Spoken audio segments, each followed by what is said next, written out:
Whatever picture you see first reveals what kind of person you are, part 1. Up first is this photo, and if you saw the 3 vases first, it means that you have very big goals in life, but you will never accomplish them until you step out of your comfort zone. Also, it means you love focusing on yourself and you really don't worry about what other people are doing. But if you saw 2 people, it means that life has been feeling extremely boring for you. It also means you're a very kind soul, but you're ready to do anything you have to do in your life. Next up is this picture, and if you saw a rabbit, it means that you always consider every single consequence before you do anything ever. And some people consider you mean because you're a real and honest person. But if you saw a duck, it means that you have rapid mood swings, and you also make decisions based off emotion, and you always see things the way they are. Finally is this picture, and if you saw the boat first, it means that you're a very lonely person and you're more sad than happy most of the time. You also want to find love, but it's been extremely hard. But if you saw the alligator first, it means that you'd rather be hot than cold any day of the week. And you always stand up for yourself no matter what anybody says. Arizona teen allegedly shot his parents because he wasn't happy with his childhood. This is Jeremiah Blair from Chandler, Arizona. The shooting happened on May 13th in the morning. The mother had called 911 at 5:30 a.m. that day, saying that her son shot her husband.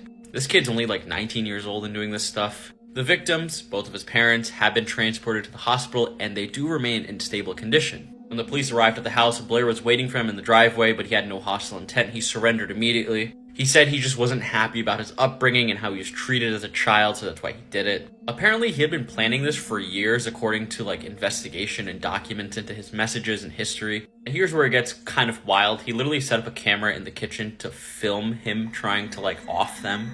Blair said he did believe he killed at least one of them. However, none of them died, thankfully. He is getting hit with 2 charges of attempted first-degree murder, of course. His bond is set at $750,000 and he remains in the county jail right now. Let me know what you guys think about this story in the comments section below, and as always, these videos are for informational purposes only. This massive billboard fell, killing 14 people. A large billboard in India collapsed the other day due to severe raging thunderstorms, and it sadly killed 14 people and injuring another 75. A rescue operation took place on Tuesday morning, and Indian authorities said they rescued 89 people since the accident occurred. The rain and wind caused by the storm made the 100-foot tall billboard fall onto a gas station in a suburban area. You can find videos on social media of the billboard shaking back and forth before giving away and falling onto the gas station, crushing people and cars. The video isn't graphic, but knowing what happens to the innocent people when the billboard falls and hits the gas station make it a very eerie and disturbing watch. But if you want to find it, you can easily watch it on X. Keep in mind, this billboard was 100 feet tall, so it was like a literal building falling onto these people.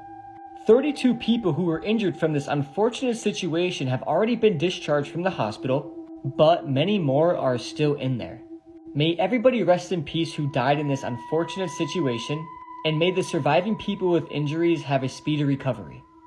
This wrestler was sentenced to 20 years in prison for doing something truly despicable. Meet Kenneth Dwayne Peele, aka wrestler Ken Wayne.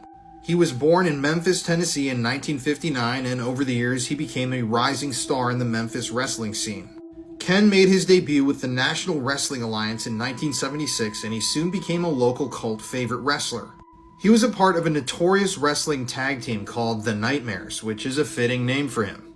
He had a very distinctive look, very distinctive face paint, and he had a pretty successful career. He played for a number of high-profile wrestling federations, and he was a local celebrity.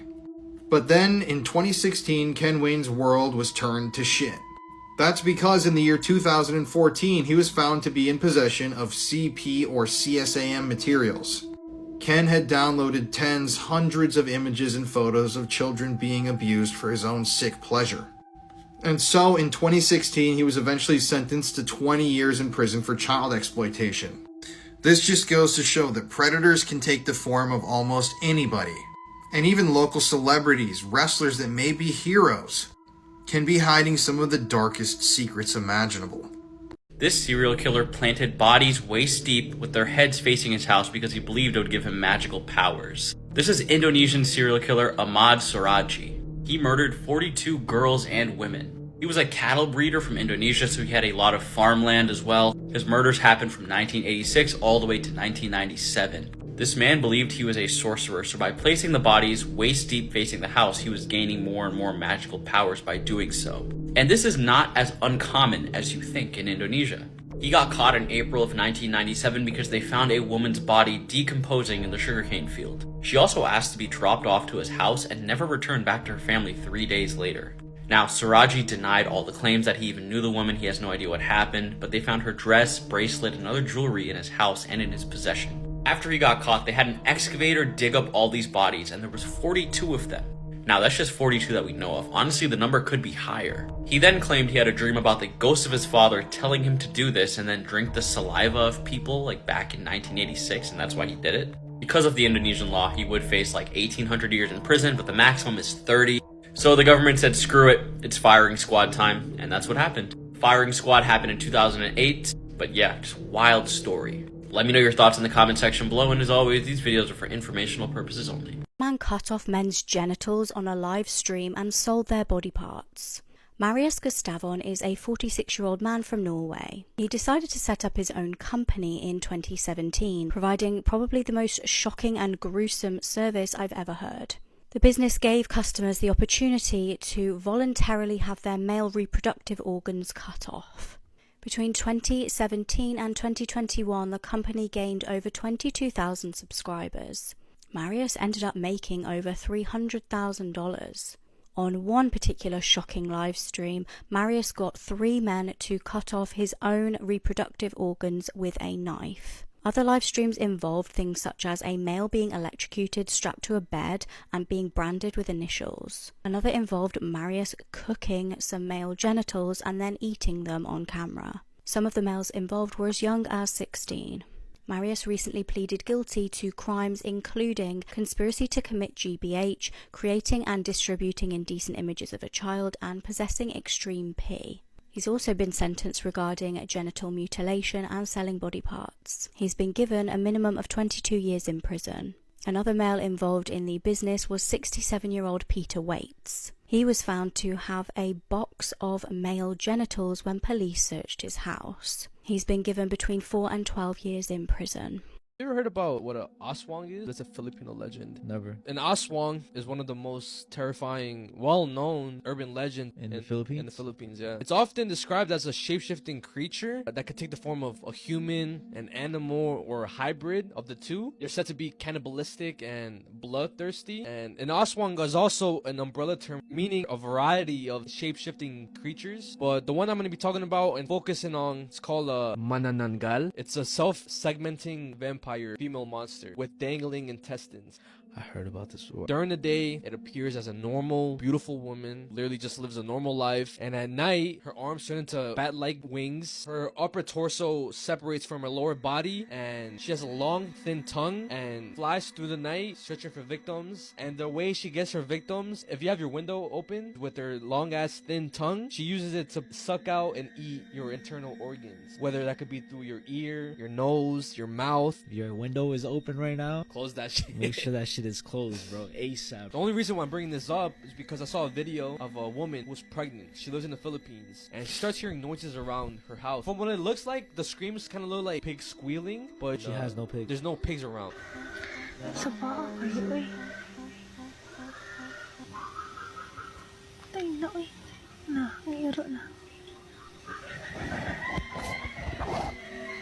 After this woman vanished for 2 years, it was actually Google Street View that solved the mystery. Paulette Landrieu was 83 years old from Belgium.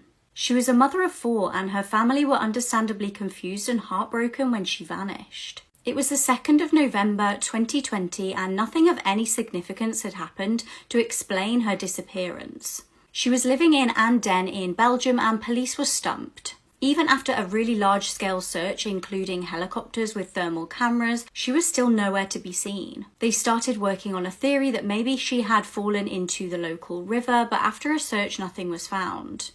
The case went cold, and nobody seemed to have any idea what had happened to the well-loved pensioner. This was until one officer decided to try and trace her last steps. He decided to get a better idea of the geography of the local area by using Google Street View.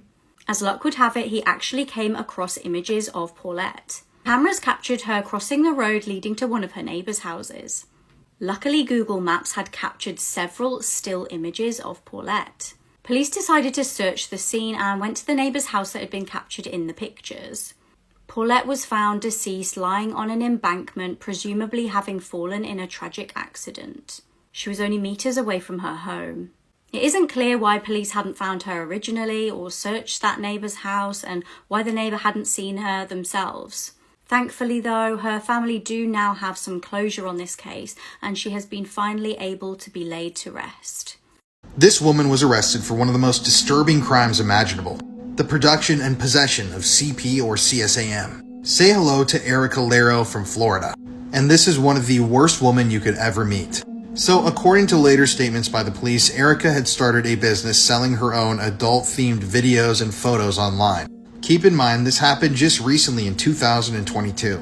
So initially, investigators in Florida received a tip about what she had been doing with a child that she had access to. But when they showed up at Erica's house, she wasn't there. This started a massive manhunt and they eventually found her staying at a friend's house. Now, when Erica was initially confronted and interviewed, like I said before, she stated that she sold adult content online. But when investigators searched all of her devices, they couldn't believe what they found. Apparently, one of her clients had requested that she make explicit videos and take explicit photos of a child that she had been with. And that's exactly what Erica did. She fulfilled her client's fantasies, and then she requested that he pay her through Cash App and PayPal. But when her devices were searched, they found out that she didn't only produce CP, she also consumed it. Erica had downloaded 17 different files, videos, and photos of CP from the internet, which means she was starting her own sick little collection, and she had actually produced 11 different files of her own CP with the child that she had access to. And she had then turned around and sold those images to multiple different people on the dark web. This just goes once again to show that it's not only men who are pedophiles and men who you have to watch out for. You need to make sure you know who you're leaving your kids with, because they could turn out to be somebody like Erica.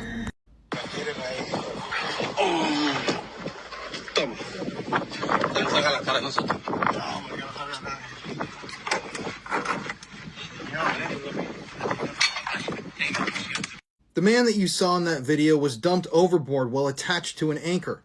Yes, he was murdered. The 68-year-old man's name was Reynaldo Fuentes, but his nickname was Taliban. Now, Reynaldo was an infamous drug smuggler, and as it turned out, Reynaldo had stolen $10 million from the cartel that he worked for.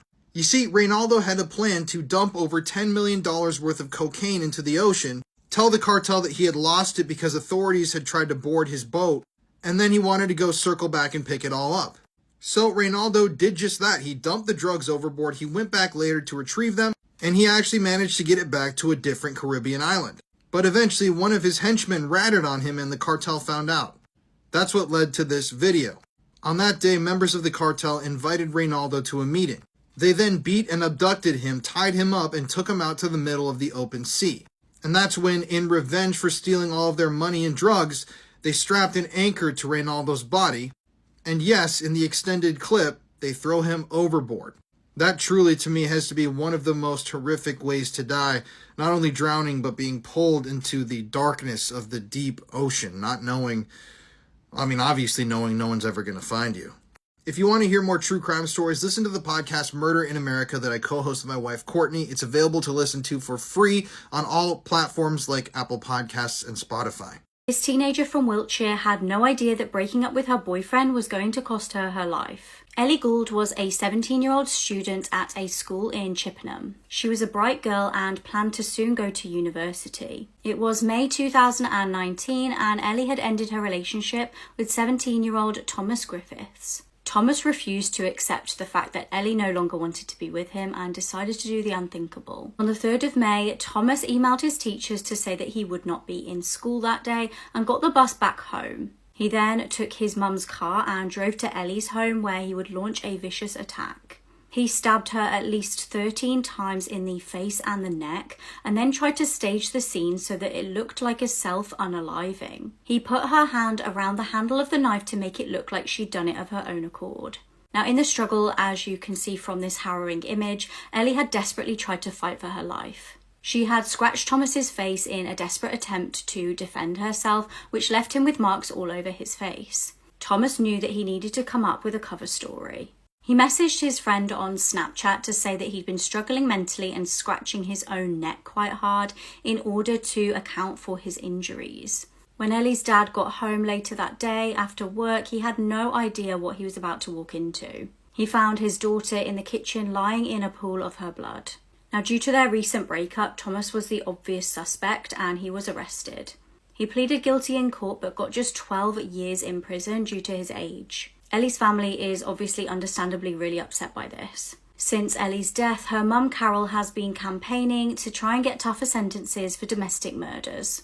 Basically, this guy in 1994, he was a truck driver. Bro, like, truck drivers are never home type, right? Until he came home, his girlfriend took his 6-year-old child and they just dipped. Like, he was tight. So he was going on a rampage and he would constantly check under a bridge because that's where she would get drugs from. And he asked, yo, do you know where the fuck she is? They ended up not saying yes, so he murdered both of them. He axed them to death. And there was a nearby fisherman right there. He's like, you know what? This guy probably saw me do this. Let me kill him too. He ended up dumping their bodies and the cops caught him, but they never ended up finding the bodies, so they had to let him go because they had no evidence. He just liked killing people after that. He would kill sex workers. He would chop them up. He would keep the meatiest parts in his fridge. The rest he would just bury, and then he would like chop it up, mix it with like ground beef, ground pork. Wait, and he had a little burger stand. I was just about to say, don't tell me you fucking sold it to people. He confessed to the cops saying that, yeah, I would sell my burgers, but nobody really ever complained about a weird taste because it tastes like pork, so you can never really tell. Bro, he said that. Imagine getting stood up for a day and it causes you to become a key part of a murder trial. It was 2012 in Kentucky and Shayna Hubers was 21 years old.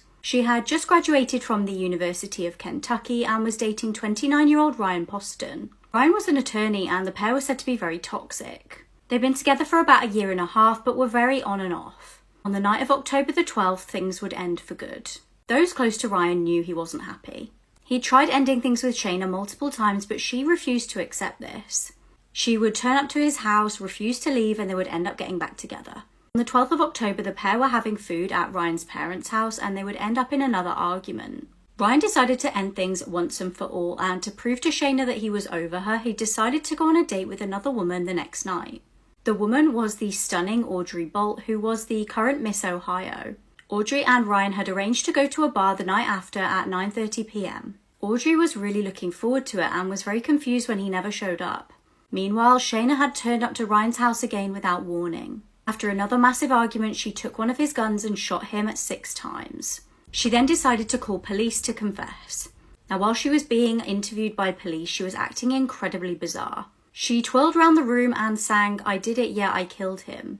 She also sang Amazing Grace. Shayna tried to claim that she acted in self-defense, but she was found guilty of murder and sentenced to 40 years in prison. Audrey had to testify in the murder trial. However, in August 2016, Shayna was actually granted a new trial. This was because it was revealed that one of the original jurors was actually a felon. She was again found guilty though in her retrial and was sentenced to life.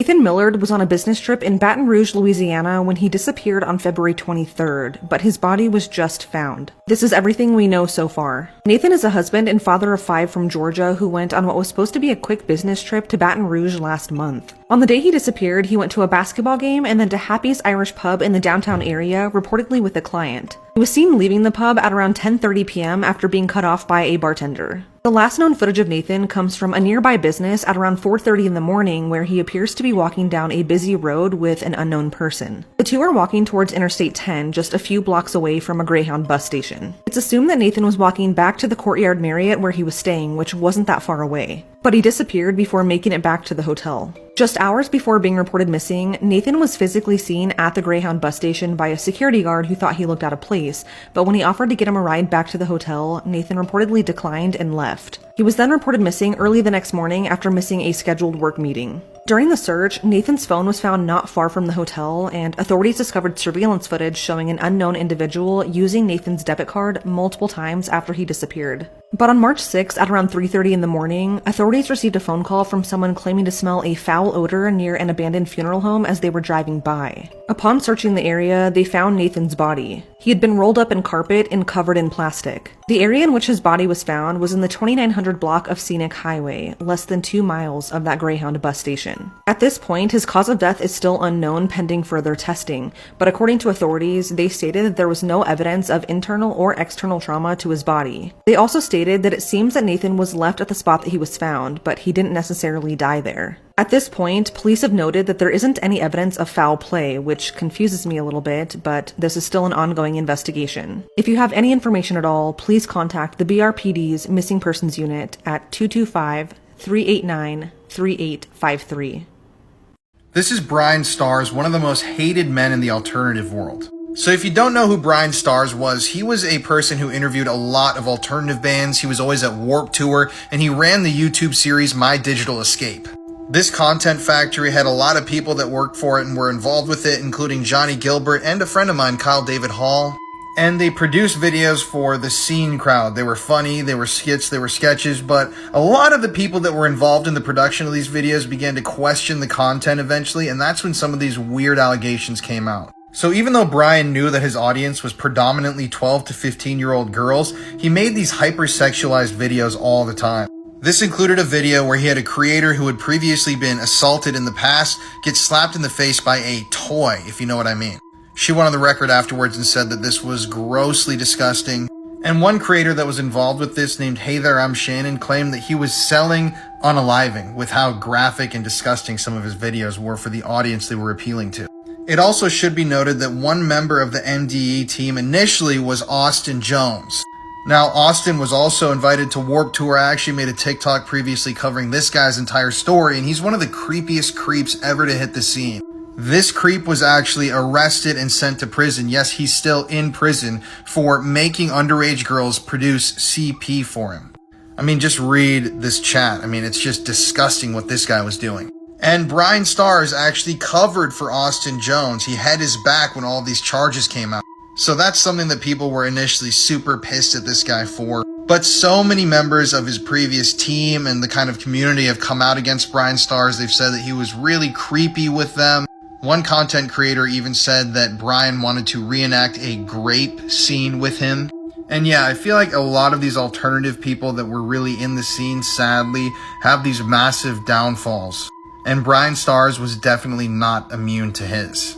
I want to talk about something that me and my brother were actually talking about, right? Oh, Jurassic Park? So the novel is way different than the actual movie. So the actual movie is more like, oh my gosh, a fucking dinosaur. There is parts where like dinosaurs eat humans or whatever, but it doesn't really get too much into detail with that, or it's not really gory in that aspect, right? But the actual novel is more of a sci-fi horror than an adventure. So, like, what does it talk about? Like, This girl, right? She hears like noises in the room. At first she thinks it's a fucking bird. She's like, oh, it's a fucking bird, it's whatever. It's in the baby's room as well. So she gets closer and closer, and then she doesn't hear it no more. Then she opens the door, and then she sees the little dinosaur. You see those little dinosaurs? The ones that are like running all together and shit? So those motherfuckers, they're on top of a crib, don't tell me they ate the baby. and they're all bloody on their face. So they ate the fucking baby. And she said that she saw the fucking dinosaur biting a piece off of the baby's face. Another scene that's even like way more disturbing than that. So it's a scene in the movie Jurassic Park. The one with the glasses, right? Yes. And then like he gets eaten in the car, right? Yes. That scene always used to scare the fuck out of me as a kid, bro. Well, it's even worse in the novel. If you are a lone worker, do not watch this video.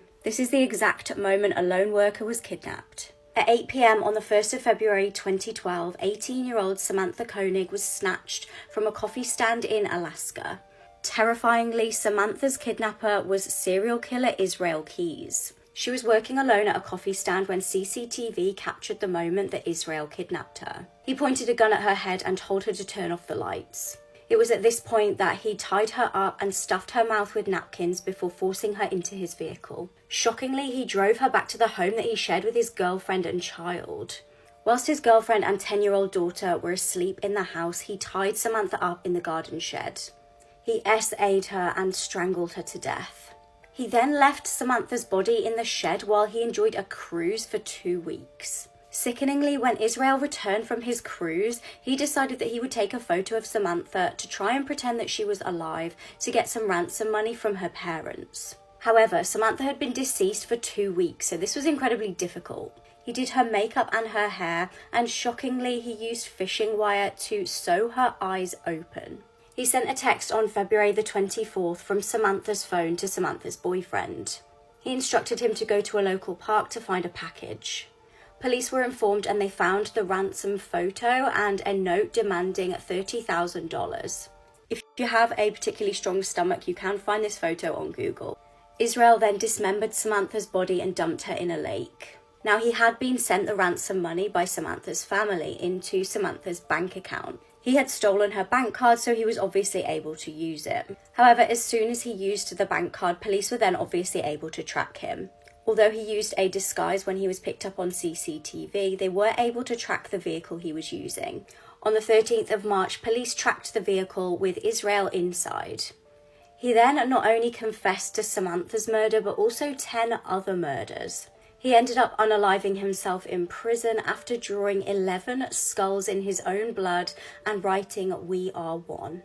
December 12, 2014, a teenage boy was walking home in a wooded area of Economy, Pennsylvania when he discovered a severed head. The head belonged to a woman and was located 31 feet off of Mason Road. When police arrived, they noticed that it wasn't like a typical severed head, but instead it almost appeared alive. The woman's skin on her face was smooth, her hair had been perfectly curled, and the head, despite its location, had been carefully preserved. And this was because the head had been previously embalmed. This would quickly become one of Beaver County's strangest unsolved mysteries. Authorities found that the head had been cleanly cut across the arteries and the spinal cord, but that a jagged cut was made along the skin of the neck. When the head was sent off for an autopsy, authorities found that the victim's eyes had been removed and replaced with these red rubber balls, the same style ball that you would get out of a toy vending machine. Authorities stated that these rubber balls were not professional devices and that the act of replacing eyes with these specific rubber balls is not a common practice in funeral homes. But they did note that whoever did this did have some knowledge of anatomy and had placed tan caps over the rubber balls in her eyes. The odd part is that the tan caps are in fact used by funeral directors and embalmers. The location of the severed head was too far from the road to have been placed there accidentally, and because it had been embalmed, it was not disturbed by wild animals. The victim became known as the Beaver County Jane Doe, as they have not been able to identify her. Traditional DNA testing has not been successful due to the previous embalming of the head. But authorities were able to piece together that the woman was between 60 and 80 years old at the time of her death. With isotope testing, investigators found that the woman spent the last 7 months of her life moving between Ohio, Pennsylvania, West Virginia, Maryland, and New York, and also that she likely grew up in western Pennsylvania.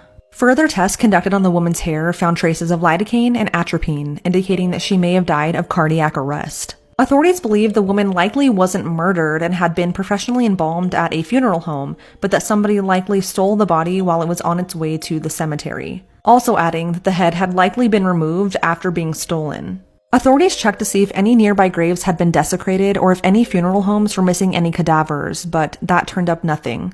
Police also believe that at least part of the woman's eyes had been removed for medical research or donation, but due to privacy laws, organ donation organizations are unable to release any of that information to authorities. Over the years, multiple sketches and even a clay 3D model of the victim were created, but 8 years later, the woman remains unidentified. And to this day, the rest of her body has never been found. This is one of the most shocking love triangle murders I've ever heard. Erin Corwin was only 19 years old, living in California. She was married to US Marine Jonathan, and the pair were childhood sweethearts. They'd met when they were in middle school and even got engaged when they were in high school. They got married in 2012, and a year later, Jonathan was stationed in California with the Marines. They moved to 29 Palms and seemed happy. Things actually worked out well at first, and they met another couple that was stationed on the military base. The pair in question were Nicole and Christopher Lee. They had a similar story. They were childhood sweethearts, but they did actually have a 6-year-old daughter. The couples grew close, and Erin would babysit for their daughter occasionally. Things seemed to be going well, but behind closed doors, Erin and Christopher had started an affair. Jonathan actually found out about this and was understandably very upset. Erin convinced him that she would end things and it was just a one-off and it would not happen again. Jonathan gave her the benefit of the doubt, but unfortunately Erin did continue the affair. By June 2014, things got very complicated indeed. Erin was pregnant. To make matters worse, she was convinced that the baby was Christopher's and not Jonathan's. Erin was strangely excited about this, and she seemed to want a future with Christopher despite the fact that they were both married to different people. On the 28th of June that year, Christopher invited Erin hiking at Joshua Tree State Park. He told her he had a surprise for her and she thought he might propose. She lied to Jonathan about where she was going and met up with Christopher to start the hike. Unfortunately, the surprise was not what Erin had hoped. Christopher would strangle Erin to death during the meet and threw her down a mine shaft. Jonathan was obviously worried when she didn't come home that night and he reported this to police. Investigators got involved and quickly found out about the affair, so they questioned Christopher. He denied having anything to do with the disappearance. Tellingly, just days later, he left the Marines and then moved to Alaska with his wife and daughter. Meanwhile, police were examining tire tracks in the area where Erin's car had been found. The tracks matched Christopher's vehicle. A month or so later, Erin's body was also discovered. Christopher was arrested and pleaded not guilty. He admitted to the murder but claimed it was not premeditated. He claimed that Erin had confessed to him that she had SA'd his daughter. He said he flew into a rage and killed her. The jury did not believe this story and he was sentenced to life in prison. These are videos humans were never meant to see. Okay, so have you ever heard the story about Sky King? Well, if you haven't, this man's name is Richard Russell, and he was a 29-year-old ground employee at a Seattle airport when he stole a commercial flight and went for an hour-long joyride before crashing the plane into an island. He was a lost and confused man, but he was a very good person. And the video I'm about to show you is the audio within the plane of Richard Russell talking to air traffic control. Keep in mind, he ended his life shortly after this. They're just flying the plane around. You seem comfortable with that? Oh, hell yeah, it's a blast, man. I played video games before, so I know what I'm doing a little bit. Okay, and you can see all the terrain around you. You've got no issue with visibility or anything? Nah, everything's peachy clean. Just did a little circle around Rainier. It's beautiful. I think I got some gas to go check out the Olympics. And, yeah. Okay, and Rich, do you know, are you able to tell what altitude you're at? No, I'm not taking you to any jets. I'm actually keeping you away from aircraft that are trying to land at SeaTac. Oh, okay, yeah, I don't want to screw with that. I'm glad you're not, screwing up everyone else's day on account of me. I'm down to 2,100. I started like 30-something. Rich, you said you're at 2,100 pounds of fuel left? Yeah, I don't know what the burnout is like on takeoff, but yeah, it burned quite a bit faster than I expected. There is the runway just off your right side in about a mile. Do you see that? That's McCord Field. Oh man, those guys will rough me up if I try landing there. I think I might mess something up there too. I wouldn't want to do that. Hopefully, they probably got anti-aircraft. No, they don't have any of that stuff. We're just trying to find a place for you to land safely. Yeah, not quite ready to bring it down just yet, but holy smokes, I gotta stop looking at the fuel because it's going down quick.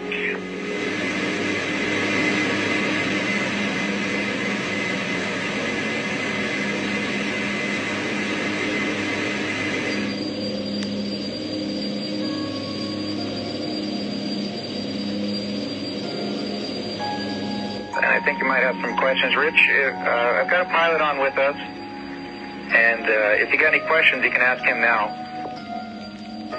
400's apparently the grounds crewman with Horizon, I guess. And right now he's just flying around, and he just needs some help controlling his aircraft. Very good. Nah, I don't need that much help. I played some video games before. I would like to figure out how to get this cabin altitude. Like, I know where the box is. I would like to get some, make it pressurized or something so I'm not so lightheaded. Chris, what's your altitude? Yeah, I don't know anything about the autopilot. I'm just kind of hand flying right now. sometimes true for stranger non-fiction. The case of Richard Trenton Chase is a story which even the most depraved horror writer would struggle to create. Over the course of 4 weeks spanning across 1977 and 1978, Richard Chase took the lives of 6 innocent victims in Sacramento, California. His murders gradually progressed in violence, beginning with drive-by shootings and culminated in acts of cannibalism. This pedophile married her victim and eventually had children with him. This is the twisted story of Mary Kay Letourneau. So Mary Kay has a really interesting life story. Her father was a senator in California. Her brother was a counsel to George H.W. Bush. And yeah, her family was really politically plugged up, but Mary wanted to be a teacher. And eventually she started teaching at Shorewood Elementary. And it was at this elementary where she met 12-year-old Ville Fuilau. Keep in mind, at the time, Mary Kay was a 34-year-old teacher and Ville was only a 12-year-old. So at the time, keep in mind, Mary was married to a man named Steve. And before this affair with her student happened, she had fathered 4 children with her husband. So Mary was married with kids when she started this relationship with a 12-year-old. So after having Ville as a student in her class, Mary started this relationship that went from platonic to something more very quickly. And on June 18th, 1996, the police found her in a parking lot with Ville. As a police officer approached the car that they were in, Mary tried to hop into the front seat and Ville played dead and acted like he was asleep in the back. And even though the police checked them for identification, Ville lied and said that he was over 18 years old and that he was a family friend of Mary's. Mary said that she had gotten into an argument with her husband and they were just talking, nothing had happened in the car.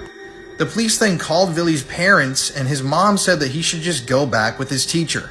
And still, the police thought nothing out of all of this and they returned him back into her care so she could continue to assault him. But less than a year later, a relative of her husband's would contact the police and let them know that he had heard and seen some strange things going on with Mary Kay. She would be arrested, put on trial, and she was eventually convicted of 2 counts of child abuse. I can't say the word here, but yeah. So after her trial, she was sentenced to 6 months in jail. She was given 3 months suspended, so she really only had to serve 3 months, and she was then released. But just 2 weeks after she got out of jail for serving her time for the abuse of a minor, she was found in another car with Ville. And this time she had a passport, cash, all sorts of other documents, and it looked like she was going to flee the country with the minor. So before long she was back in court again, but this time she served over 7 years in prison. And it was while in prison while she gave birth to her second child with Ville. Yes, she had 2 children with the child that she was assaulting. In 2004, though, Mary Kay was released from prison. Ville actually petitioned to have the no-contact order dropped, and the couple got married in 2005.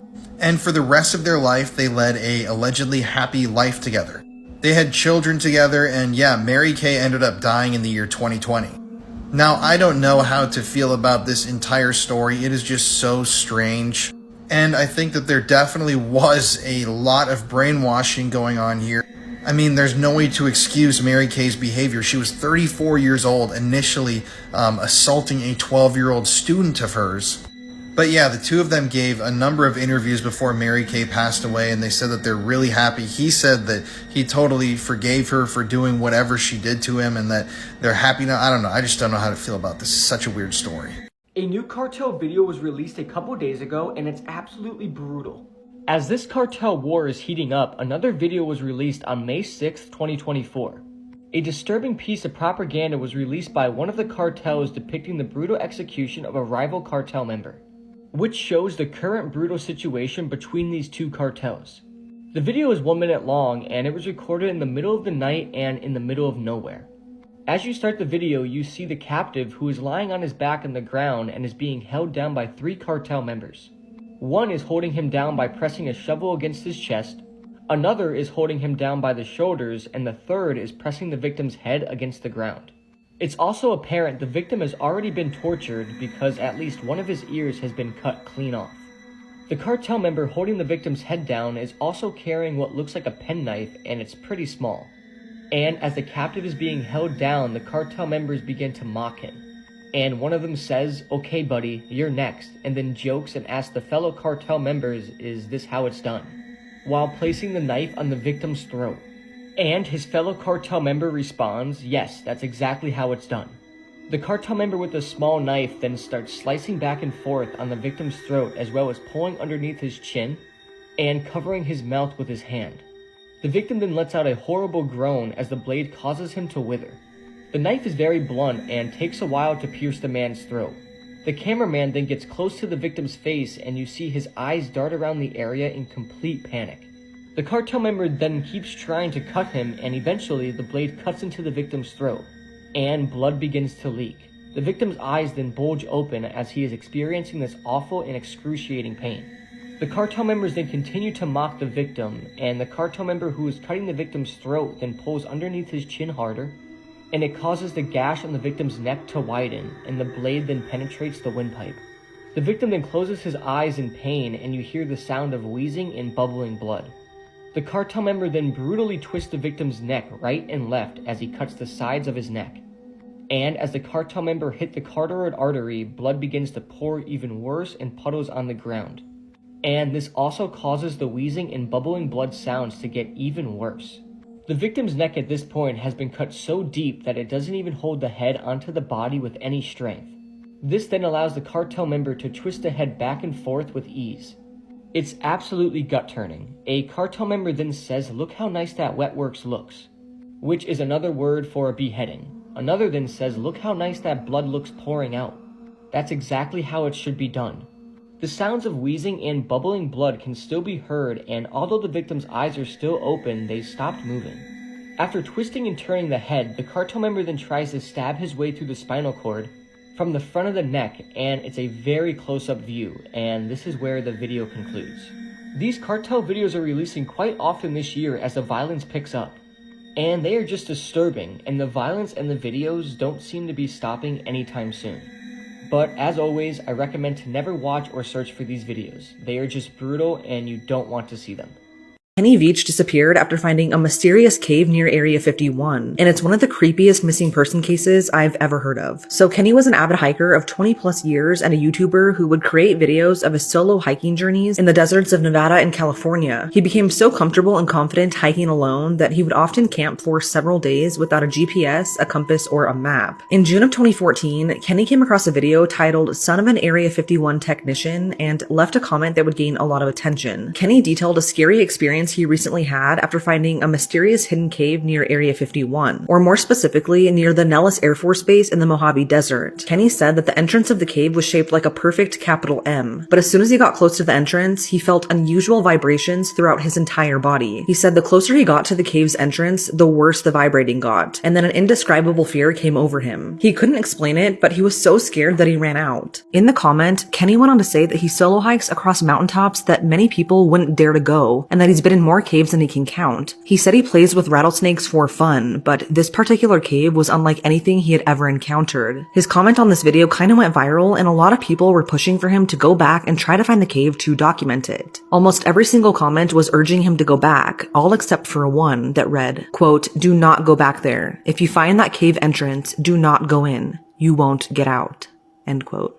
But this didn't stop Kenny, and on November 10th, 2014, he set out once again to try and find the M Cave. It was originally only supposed to be an overnight hike, so he kissed his girlfriend goodbye and told his family that he'd be back the next day. But Kenny disappeared that day, and he's never been seen again. When he never came back home, his girlfriend reported him missing, and a massive search was launched. Authorities began searching an abandoned vertical mine shaft that was in one of Kenny's recent videos, and there they found his cell phone. Several miles away, they also located Kenny's car. Other than this, no trace of Kenny has ever been found, and because of the nature of his disappearance, it sparked chilling conspiracy theories as to what could have happened to him. One theory is that Kenny became lost or injured and succumbed to the elements, or he could have possibly been killed by a wild animal. Another theory is that he accidentally fell down a mine shaft somewhere and just hasn't been found yet. But one terrifying theory that people have come up with is that the M Cave that Kenny found and was trying to locate again was the entrance to a secret government facility, and that his disappearance was due to him stumbling across government secrets in hopes of keeping him quiet. And of course, the biggest conspiracy theory that people have come up with is that Kenny disappeared after encountering aliens since the cave was near Area 51. But obviously these are all just theories and have never been proven. A more realistic theory has been brought up by his girlfriend. She says that it's possible that Kenny died by suicide as he reportedly struggled with his mental health in the years leading up to his disappearance. She mentioned that he left behind his camera, so he obviously was not going on that hike to film anything as most people thought he was. This would make sense considering a few life changes before he went missing. Just the year prior, Kenny suddenly quit his job to become an inventor. He reportedly invented an improved version of a toilet paper holder, and he even submitted the concept to Shark Tank.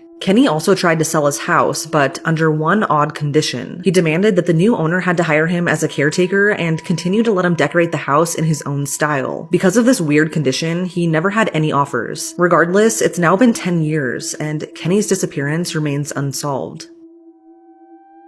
These two brothers killed their dad with a baseball bat, and this case is truly awful. On November 26, 2001, firefighters in Florida were called to a house that was on fire. The firefighters got the situation under control, and once inside the house, they made a disturbing discovery. The owner of the home was a man named Terry King, and they found him sitting with his arms crossed in his recliner chair, with his feet up resting, and blood all over his face and the walls. At first, those at the scene believed the heat of the fire had caused Terry's head to crack like an egg. But as they looked closer, they realized Terry's head had been caved in with a blunt instrument. And sadly, Terry was just 40 years old at the time of his death. In 1985, Terry met a woman named Janet French, and they had kids together. Their names was Alex and Derek, and while she was living with Terry, she became pregnant with twins from another man. Janet then left Terry in 1993 when the boys were just 5 and 6 years old.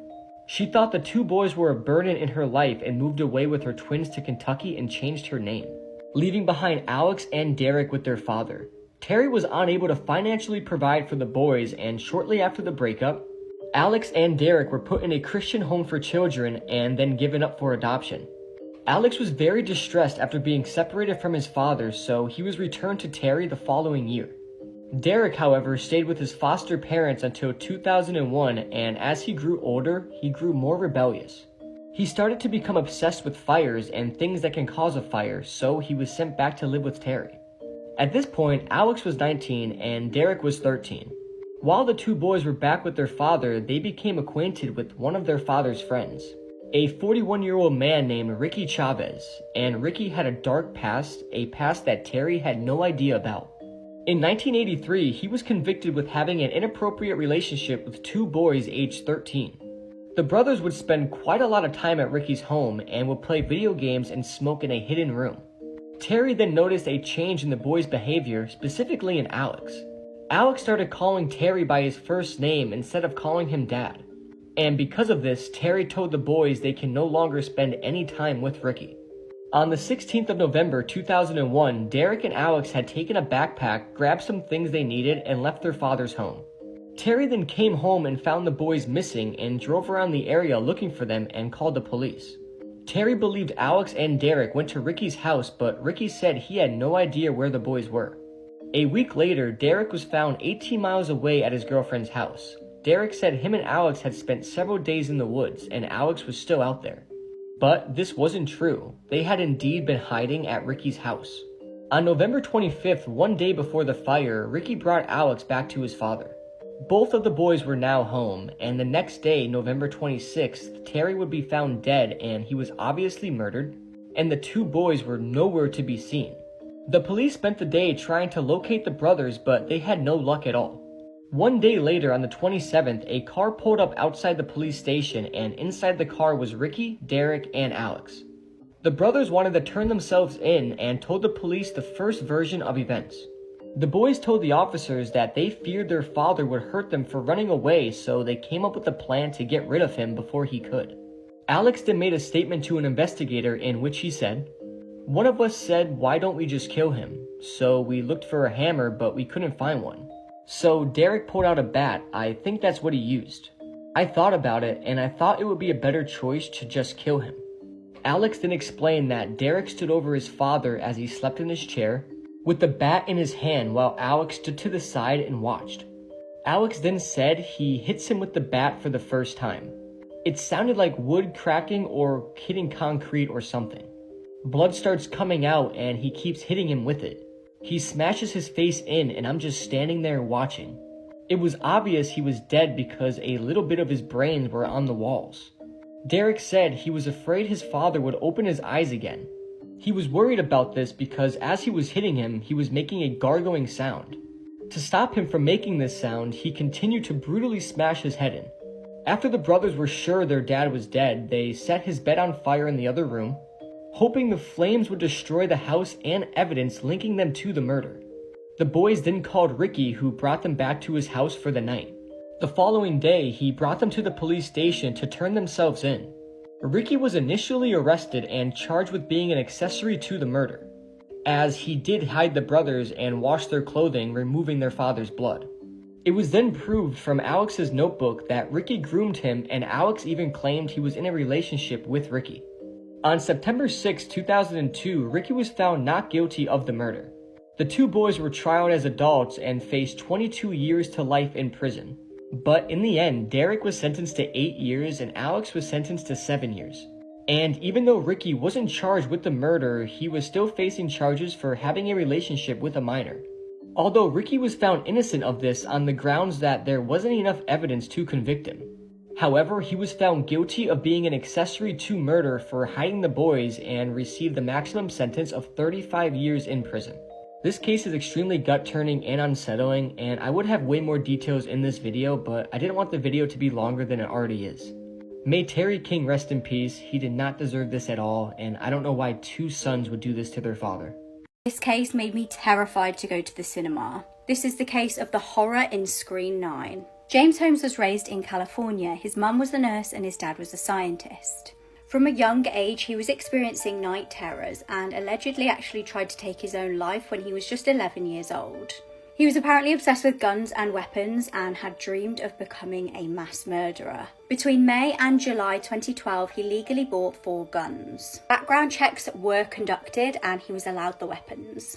He also bought spike strips, which, if you don't know, pop the tyres of cars if they chase after you. On July the 19th, just hours before tragedy would unfold, James mailed his notebook to his psychiatrist. Inside the notebook, James detailed his plans to kill.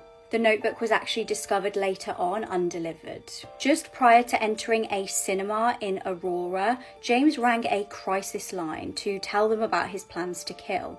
However, the call was disconnected after just 9 seconds. At the midnight showing of The Dark Knight Rises, CCTV captures James walking into the cinema. He walks into Screen 9, props open the door, and then walks back out again. Shockingly, he goes to his car and gets guns out and gas canisters. He re-entered the screen at about 12:38 PM and set off 2 gas canisters. When he entered Screen 9 again, he immediately opens fire on the audience, instantly killing 10 people. 2 others later died in hospital from their injuries. An additional 70 people were injured. This was an absolutely packed out cinema. James also shot at people as they scrambled to exit the screen. His youngest victim was a 6-year-old girl. Witnesses said this all unfolded as there was actually a gunfight on the screen, and initially they all thought it was special effects and just part of the film. Police were actually on the scene very quickly after the first 911 call. James surrendered to the police and was arrested in the car park. He was apparently very calm when he was arrested and told police that he had booby-trapped his apartment. When police investigated his apartment, this was found out to be true. He was sentenced to 12 consecutive life sentences. This guy is one of the most awful serial killers there has ever been, and I feel like he's never talked about. In my opinion, this guy's worse than Ted Bundy, Jeffrey Dahmer. Hi Meg, I talk about true crime. Let's get into the story of The Butcher, the worst serial killer Canada has ever seen. Robert Pickton was born October 24th, 1949, in British Columbia, Canada. Robert had quite a bad upbringing. His dad was very abusive. He actually grew up on a pig farm. From a really young age, him and his brother had to work countless hours on this pig farm, and then they were forced to go straight to school without taking a shower or anything. Because he was showing up to school unwashed, Robert started getting bullied, and they gave him the nickname Stinky Piggy. As Robert grew older, he was said to be very quiet, but he apparently sometimes had these weird bursts of bizarre behavior. These bursts would come out of nowhere and he would just start acting really strange. In 1996, Robert's brother opened up a kind of charity thing. The charity was started to try to make more money for their pig farm. It was called the Piggy Palace Good Times Society. And what they would do is they would hold huge parties and raves to try and raise money. And I'm not joking when I say huge parties and raves. 17,000 people were said to have shown up at one point. 17,000 people at once. Sex workers and biker gangs would join these parties as well, but for Robert, it all started going downhill in 1997, when he attempted to murder a girl. I don't usually do this in these videos, but a lot of you ask what blush I use, and this is the blush I use. It's usually 10 pounds on the TikTok shop, but it's on for $5 right now. So if you click right here, you can get it. I just ordered kind of a peachy version of this. I'm not being paid to talk about this. I just saw they were on offer and you guys ask about these all the time. So get your hands on them for cheap while you can. So Robert attempts to murder a woman for the first time that we know of. According to her statement, he attempted to handcuff her and then he started stabbing her multiple times before she managed to get away. This should have been the thing that got him on police radar, but he was able to get the charges dropped because the woman he attacked was on a lot of drugs at the time, and Robert used that to come up with a story. He told police, like, she was hitchhiking, I was just trying to help her, and she attacked me. And they believed him because she was on drugs. And unfortunately, for the next 60 women he would kill, he was let go. And he was able to come up with a strategy that wouldn't get him caught next time. He developed a plan and started killing a bunch of women. And Robert was really, really good at staying under the radar. Now, what did he do exactly? Let me tell you. Because it's disturbing. First of all, he always went for hitchhikers, addicts, or prostitutes. And what he would do is he would promise them money, drugs, accommodation, anything to get them back to his farm. Once he got them back, he would then shoot or strangle them to death. And this next part is why he was given the name the Butcher. He would take the victims' bodies, chop them up, and feed them to his pigs. Now, if you're not aware of this already, pigs will literally eat anything, everything. So the evidence was just, bye. They were getting rid of the evidence for him. All of a sudden, there is an increase in missing women in the area. But sadly, because he only went after sex workers or addicts or hitchhikers, no one cared. And this always makes me so mad with cases like these. Like, they're still human beings, but no bodies were showing up, so there was no crime, no body, no crime.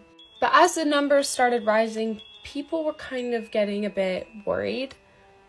A group of people that weren't the police actually got a list together of all of the names of these young women who were missing.